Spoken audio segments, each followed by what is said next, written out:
যদি বলি আপাত দৃষ্টিতে কেমন, ওটা হয়তো বা ছাত্র শিবির। সাদিক কায়েমের জনপ্রিয়তা অবশ্যই তুঙ্গে সবার চেয়ে, আবার পাশাপাশি হচ্ছে উমামা ফাতিমারও জনপ্রিয়তা তুঙ্গে। তো দুইজনেই মনে হয় যে দুইজনের ক্ষেত্রেই বেশি ফাইটটা হবে। আমরা চাচ্ছি হচ্ছে একটা সুষ্ঠু নির্বাচন হোক, ক্যাম্পাসে কোনো অরাজকতা সৃষ্টি না করুক। এখন আসলে এটা এভাবে বলা সম্ভব হচ্ছে না। নির্বাচনটা তো সম্ভবত সামনের মাসের 9 তারিখে, তবে আশা করা যাচ্ছে নিরপেক্ষ এবং সুষ্ঠু একটি নির্বাচন হবে। তোমাদের সমর্থন নিয়ে যদি আমরা বিজয়ী হয়ে আসতে পারি, ইনশাল্লাহ আমরা আশা করতেছি গত 1 বছর আমরা যে কাজ করেছি সে জায়গায় আমরা শিক্ষার্থীদের স্বতঃস্ফূর্ত আমরা রেসপন্স দেখতে পাচ্ছি। তো ইনশাল্লাহ আমরা যখন বিজয়ী হয়ে আসবো তখন এই সবাইকে নিয়ে আমরা কাজ করবো, সবাইকে নিয়ে আমাদের ঢাকা বিশ্ববিদ্যালয় হবে। শিক্ষার্থীদের যে আকাঙ্ক্ষা, তাদের এই আকাঙ্ক্ষার প্রতিশ্রুতিগুলো আমাদের সব কাজের মধ্যে থাকবে বলে আমরা আশা করতেছি। মেয়েদের সমস্যাগুলো আমরা বিশ্বাস করি যে মেয়েদের মাধ্যমে উঠে আসা দরকার। এবং আপনারা এটা জেনে থাকবেন, আমি বাংলাদেশ ইসলামী ছাত্র সংস্থার সেক্রেটারি আফসানা আক্তার। আপনারা জেনে থাকবেন যে বিগত বছরগুলোতে আসলে আমরা সামনে এসে কথা বলার মতো সুযোগ আমাদের দেওয়া হয় নাই। আমরা নানাভাবে চেষ্টা করেছি নিজেদের জায়গা থেকে, কিন্তু যে কণ্ঠস্বর তুলে ধরার আসলে সুযোগটা আমরা পাই নাই। তো এই যে আমরা সুযোগটা পেয়েছি জুলাই গণঅভ্যুত্থানের পর, আমরা যেই সবচেয়ে বড় যে আমাদের পাওয়া সেটা হচ্ছে কথা বলা। তো আমরা চাচ্ছি না যে কোনো মাধ্যমে কোনো ব্যক্তি, কোনো প্রশাসন, কোনো রাজনৈতিক সরকার, মানে কারো মাধ্যমে আমাদের সেই কথা বলাটা বন্ধ হোক। আমরা চাই যে কোনো ধর্ম, বর্ণ মানে নির্বিশেষে সবাই যেন তাদের কথাটা বলতে পারে। সেই মানে সব ধরনের শিক্ষার্থীদের প্রতিনিধিত্ব করতে আসলে আমরা এসেছি। গ্রুপ এবং ইউটিউবের সাথে আপনারা থাকবেন এবং আপনাদের মূল্যবান মতামত দিয়ে আপনারা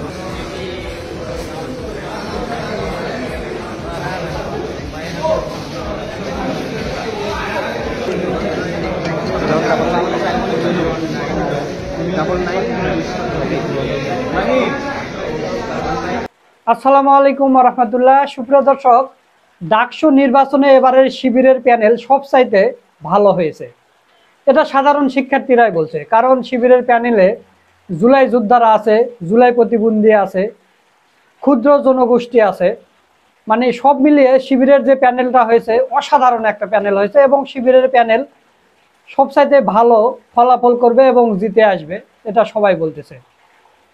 আপনারা জানেন গতকাল পিনাকি ভট্টাচার্য তিনি তার ফেসবুকে পোস্ট করে এই প্রেডিকশনটা করেছে। আজকের ভিডিওতে আপনারা সবকিছু বুঝতে পারবেন। পিনাকির ভট্টাচার্য সহ আজকের ভিডিওতে বিশ্লেষণী ভিডিও সহ আপনারা সবকিছু দেখতে পারবেন।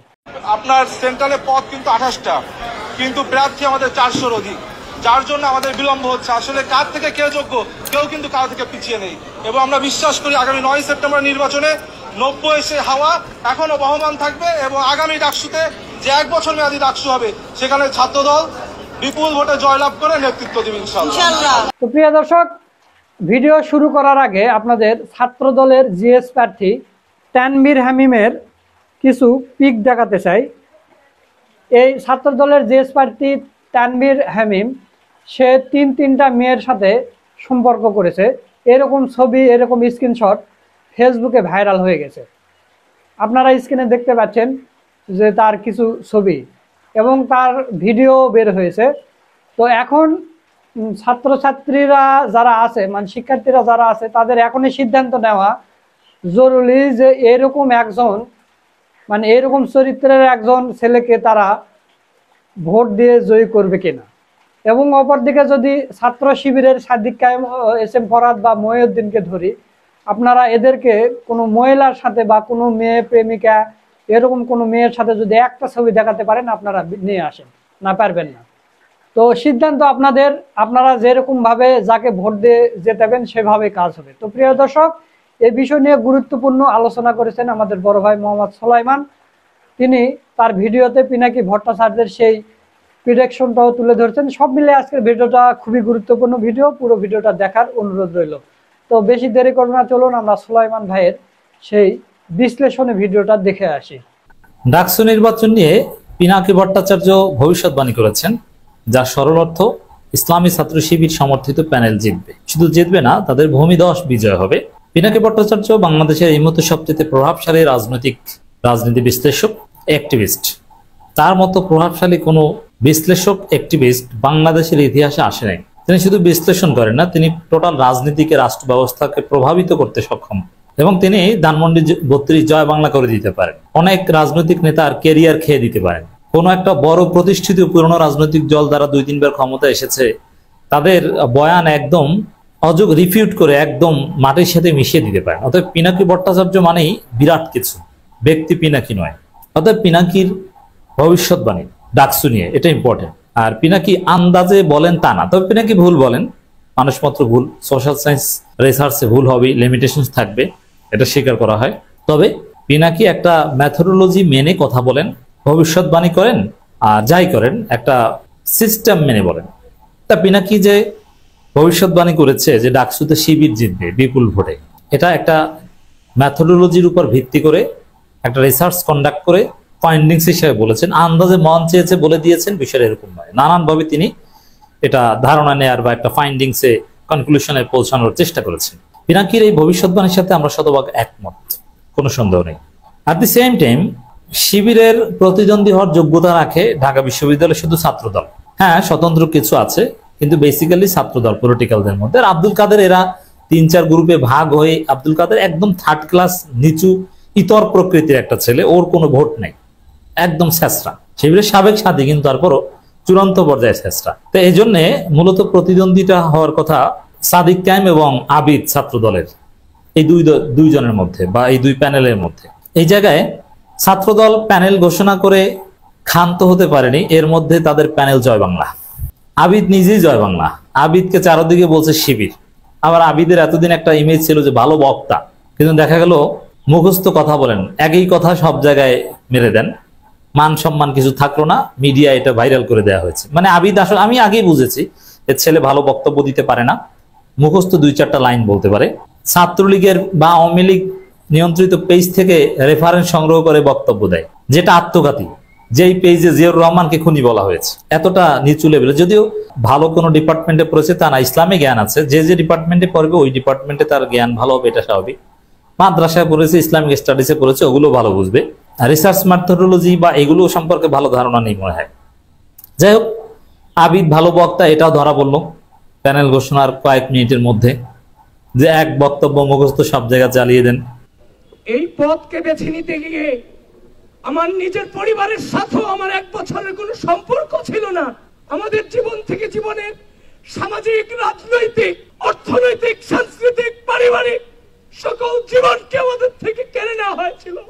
এখন এই পুরো মাস, শোকের মাস, আমরা যথাযথভাবে মাননীয় নেত্রীর নির্দেশগুলো পালন করব এবং সারা বাংলা অভিভাবক জনাব তারেক রহমানের নির্দেশেই খুব দ্রুতই হয়তো আপনারা সে প্যানেল দেখতে পারবেন। আমার প্রশ্ন হলো, আমি ধরে নিলাম আপনি ভিপিতে জিতলেন, ডাকসু চালাবে আবিদুল ইসলাম আবিদ নাকি তারেক রহমান? এই গেল এক।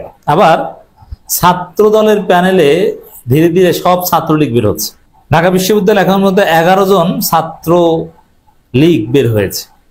আপনি চিন্তা করেন, যেই ছাত্রদল প্রতিপক্ষকে গুপ্ত গুপ্ত বলে জিকির করে, সেই ছাত্রদলের ভিপি ক্যান্ডিডেটকেই জনগণ বলছে শিবির, এবং তার আচার আচরণ, প্রার্থীতা ঘোষণা করার পর কান্না করা, বিনয়ী ভাবে, এগুলো সব শিবির প্র্যাকটিস মিলে যাচ্ছে। জনমনে ঢাকা বিশ্ববিদ্যালয়ের ছাত্রদের মধ্যে প্রবল ধারণা জন্ম নিয়েছে তিনি শিবির। কিন্তু শিবির ধারণা জন্ম নিলে এটা অনেক ক্ষেত্রে উপকারী। যেমন ভিপি নূরকে ভিপি বানিয়েছে বেসিক্যালি শিবির। শিবিরের ছেলেরা সবাই ভোট দিয়েছিল, পছন্দ করেছিল। এখন তো শিবির আছে সরাসরি, সেখানে শিবিরের লোকজন বা জামাত শিবিরের প্রতি সিম্প্যাথেটিক লোকজন, তারা কেউ আবিদকে ভোট দিবে না। এটা আবিদের জন্য ডিজাস্টারাস। ছাত্রদলের প্যানেলে সময় যত গড়াচ্ছে ছাত্রলীগ বের হচ্ছে। যে ছাত্রলীগের লঙ্গির তলে ছিল, এখন ছাত্রদল সেজে সে ছাত্রদলের ঢাকা বিশ্ববিদ্যালয়ের ছাত্র সংসদ নির্বাচনের প্রতিদ্বন্দ্বী হয়ে উঠছে। এটা হচ্ছে ছাত্রদলের জয় বাংলা হওয়ার আলামত। প্যানেল ঘোষণার কয়েক মিনিটের মধ্যে এটা শুরু হয়েছে। ছাত্রদলের সভাপতি নাকি বলছেন ঢাকা বিশ্ববিদ্যালয়ে যে বাবারা তোমরা সবাই প্রোফাইল লক করো, নইলে সেই পুরনো পোস্ট অনেকে বের করে ফেলছে। তুমি ছাত্রলীগ কর্তা, ছাত্রলীগ নেতার সাথে তোমার ছবি আপলোড দেয়া এবং ছাত্রলীগের প্যাডে তোমার নাম কমিটিতে, এগুলো সব তোমার পেজ থেকে নিয়ে নিচ্ছে, তাড়াতাড়ি লক করো এবং নিজস্ব লোকজন ছাড়া কাউকে ফ্রেন্ড লিস্টে অ্যাড করবে না। এজন্য আপনি দেখবেন যে ছাত্রদলের ঢাকা বিশ্ববিদ্যালয়ের পোস্টেড লিডাররা, হল কমিটি সব বিশ্ববিদ্যালয় কমিটি, যাদের বেশিরভাগের এই প্রোফাইল ছিল ওপেন, এখন প্রোফাইল লক, কারণ সেই পুরোনো জিনিস বের হয়ে যাচ্ছে। এখন এর আগেই আবার অনেকে নিয়ে নিয়েছে, আমাদের কাছে তথ্যগুলো আসছে। কি হয়েছে দর্শক, এই জয় বাংলা হওয়ার খবরটা আগে দিই। এখন পর্যন্ত 11 জনের তালিকা এসেছে যে ছাত্রলীগ, এখানে পোস্টই অল্প কয়েকটা, তার মধ্যে 11 জন ছাত্রলীগ। আপনি চিন্তা করছেন, এমন ভাবে বিতর্কিত হচ্ছে। আরো কি আছে, গাঁজা কাণ্ডের আসামি আছে, যে গাঁজা সহ ধরেছে তাকে ছাড়াতে গিয়েছে ছাত্রদল নেতা, সে হলো এখানে ছাত্র সংসদ নির্বাচনের প্রার্থী। তো এই এত বিতর্কিত প্যানেল নিয়ে যেতে যাবে না, এর আসলে দুঃখ। তারেক রহমান ছাত্রদলের জন্য দুঃখ, এত কষ্ট ক্লেশ করে এত অপেক্ষা করে একটা প্যানেল ঘোষণা করলো, তার নেটিজেনরা মুহূর্তের মধ্যে জয় বাংলা করে দিল, প্যানেলকে পুরোপুরি বিতর্কিত করে দিল। এদের কোথায় কি ছাত্রলীগের সাথে কার ছবি সব ফাঁস, কি অবস্থা। কেউ ছাত্রলীগ, কেউ শিবির, কেউ ফেক বক্তা।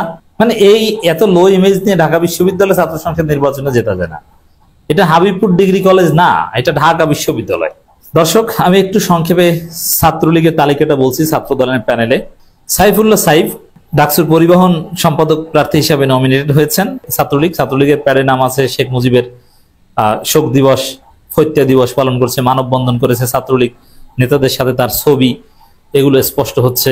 আর কানুল ইসলাম রূপক ক্যারিয়ার উন্নয়ন সম্পাদক ডাকসু, ছাত্রলীগের প্যাডে তার নাম আছে, ছবি আছে, একদম স্পষ্টভাবে ছাত্রলীগের প্যাডে তার নাম সহ এসেছে, স্ক্রিনশট সব এসেছে। যেমন ফারিয়া ইসলাম মেঘলা কমন রুম রিডিং রুম ক্যাফেটেরি সম্পাদক প্রার্থী, ছাত্রলীগের এক সিনিয়র নেতাদের সাথে ছবি, শেখ মুজিবের অনুষ্ঠান করছে, ছবি সহ এসেছে।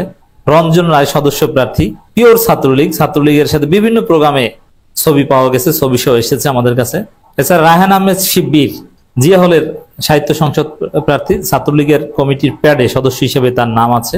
ঢাবিতে গাজা কাণ্ডে ছাত্রদল কর্মী আটক, সারাতে প্রক্টর অফিসের নেতা, সে এখন ছাত্র সংসদ নির্বাচনের প্রার্থী ছাত্রদলের। এছাড়া দর্শক, রোকেয়া হলের সাধারণ সম্পাদক ছাত্রদলের, সে ছাত্রলীগ প্রমাণ পাওয়া গেছে। শামীম রানা কেন্দ্রীয় সদস্য প্রার্থী ডাকসুর, ছাত্রলীগ নেতাদের সাথে মজা মাস্তির ছবি পাওয়া গেছে। মানে এগুলো ছাত্রলীগ করতেন। এটা নিয়ে আমার ব্যাখ্যা আছে, ছাত্রলীগ করা কোন ক্ষেত্রে অন্যায়, কোন ক্ষেত্রে। অবশ্য কেন্দ্রীয় নেতারা ওরা সবাই ছাত্রলীগ করতো। ঢাকা বিশ্ববিদ্যালয়ের সভাপতি, সেক্রেটারি, আমি নিজে দেখেছি ছাত্র জয় বাংলা স্লোগান দিয়ে এসে ক্লাস করতে গেছে। এখন শিবিরকে গালি দিলে হবে? ব্যাকফায়ার করছে সব, উল্টো পাল্টা রাজনীতি না করে। এছাড়া হারুনুর রশিদ, আবরার হারুন নামে পরিচিত, সংস্কৃতি সম্পাদক জিয়া হল সংসদ, শেখ মুজিব প্রেমী, ছবি টবি সহ এক্সপোজ হয়েছে। এছাড়া জাতির জনক বঙ্গবন্ধুর এক কঠিন প্রেমিক, তিনি ছাত্রদলের প্যানেলে প্রার্থী হিসাবে এসেছে। জান্নাতুল ফেরদৌস পুতুল জিএস পদপ্রার্থী, কুয়েত মন্ত্রী হল, ছাত্রলীগ নেতাদের সাথে মজামাস্তি, ছবি সহ এক্সপোজড। এছাড়া আবুজর গেফারি ভিপি প্রার্থী, মহসিন হল ছাত্রলীগের সাবেক স্লোগান মাস্টার হিসেবে পরিচিত, শেখ মুজিবের ছবির সাথে ছবি, ছাত্রলীগ নেতাদের সাথে ছবি, কিছু কমেন্ট আওয়ামী লীগের পক্ষে, এগুলো এসেছে। নিশি আক্তার একদিকে ঢাকা বিশ্ববিদ্যালয় ছাত্রদলের পাশে দাঁড়ায়, ছাত্রদল সভাপতির, আবার সেই সৈকতদের পাশেও দাঁড়াতো, মানে মাজহারুল ইসলাম, শয়ন, সৈকত, এদের পাশে দাঁড়াতো। সেই ছবি একত্র করে এবং ছাত্রলীগের অন্যান্য নেতৃত্বের সাথে ছবি একত্র করে অনলাইনে ফাঁস হয়ে গিয়েছে। রবিউল ইসলাম নাহিদ জিএস প্রার্থী, শহীদুল্লাহর ছাত্র সংসদ, ছাত্রলীগের সাথে আড্ডার বিভিন্ন ছবি এসেছে। মানে এরা ছাত্রলীগ করতো, স্লোগান দিত। তো এই যদি হয় অবস্থা, তাতে তো জেতার কোনো সম্ভাবনা নেই। মানে এই প্যানেল জয় বাংলা, এটা এখন হাস্যরস্যে পরিণত হচ্ছে, ভিপি প্রার্থীকে নিয়েও হাসাহাসি হচ্ছে। অন দি আদার হ্যান্ড, বিভিন্ন জরিপে উঠে এসেছে যে শিবির জিতবে। কোনো 57% ভোট শিবির পাচ্ছে, কোনো জরিপে, ঢাকা বিশ্ববিদ্যালয় ইন্টারনাল বিভিন্ন গ্রুপের জরিপ। দর্শক, পিনাকি ভট্টাচার্যের বক্তব্য স্পষ্ট, শিবির জিতবে, ভূমিধস বিজয় পাবে। কিন্তু এটা বঙ্গ প্রগতিশীল সুশীলে অনেকে মানতে চাইবে না, অনেকে অঘটন ঘটিয়ে নির্বাচন বানচালের চেষ্টা করতে পারেন, কিন্তু শেষ পর্যন্ত শিবির জিতবে। সুপ্রিয় দর্শক, আপনারা সুলাইমান ভাইয়ের ভিডিও সহ পুরো ভিডিওটা দেখলেন। তো সব মিলিয়ে আজকের ভিডিওটা আপনাদের কাছে কেমন লেগেছে? যদি ভালো লাগে অবশ্যই ভিডিওটা শেয়ার করবেন, লাইক করবেন। সকলকে ধন্যবাদ। আসসালামু আলাইকুম ওয়া রাহমাতুল্লাহ।